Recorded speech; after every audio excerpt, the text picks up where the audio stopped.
जिंकणाऱ्यापेक्षा हारणाऱ्या व्यक्तीची जरी चर्चा जास्त होत असेल तो समजून घ्या की तुम्ही सही मार्गावर आहे, खरे मार्गावर आहे.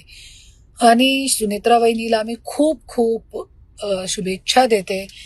जिंकले त्यांनी, एक विक्रमी बहुमताने जिंकली त्या.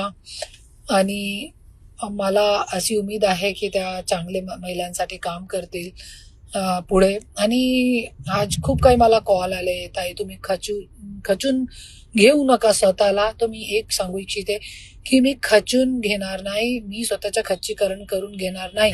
कितीही जरी मत पडले, लढणार ते आपला सौभाग्य आहे की मला आज त्यांच्या समोर लढण्याची मला संधी मिळाली आणि ते संधीच्या मी सोना करून तिथे उभे राहिली.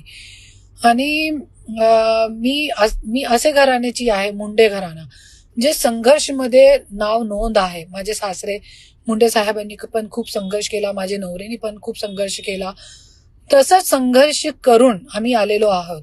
30 वर्ष संघर्ष करून माझे नवऱ्याला पण विजय प्राप्त झाली होती. तसंच मी पण असं संघर्ष करण्यामध्ये ठाम आहे आणि मी पुढे पण लढत राहणार. असंच मी लढून एक दिवस आपली जीत जे आहे ते महाराष्ट्रामध्ये नोंद करणार, हे माझे आज शब्द आहे.